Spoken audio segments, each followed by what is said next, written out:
freaking everyone out right now. So is ISIS.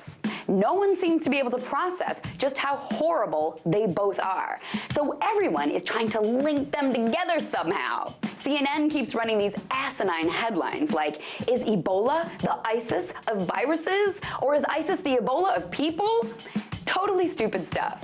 But that's the way humanity is trying to process these two incomprehensibly terrible concurrent things. And now the Pentagon is getting into the linking game. But what they had to say about it is far less stupid and much more terrifying than anything CNN can write. Because the Pentagon just said that we should consider how Ebola could be used as a weapon of mass destruction, a WMD, by ISIS. That's what Andrew Weber just said, and he should know. He's the Assistant Secretary of Defense for Nuclear, Chemical, and Biological Defense Programs in the U.S. He's the guy that oversaw the disposal of serious chemical weapons. And now he's the guy that is set to become the U.S.'s official deputy at the State Department's new Ebola coordination unit. So one of the guys who knows most about WMDs is now going to head up the Ebola unit and is issuing statements about how ISIS might use Ebola as a weapon. This despite the FBI saying that's impossible at press conferences. Weber said there is a risk that ISIS could get access to blood and tissue samples, infect a few people, or worse, infect themselves and then get on planes and start traveling.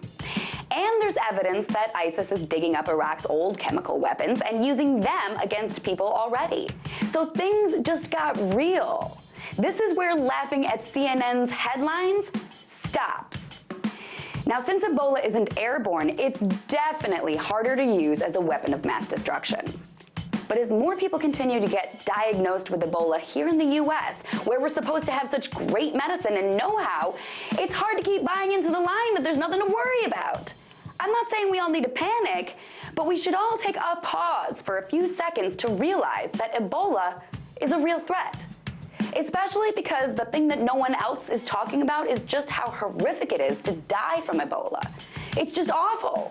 These poor people are bleeding from their eyes and every orifice possible, getting covered with bloody rashes, experiencing awful pain that no one should feel. That's the reality behind Ebola.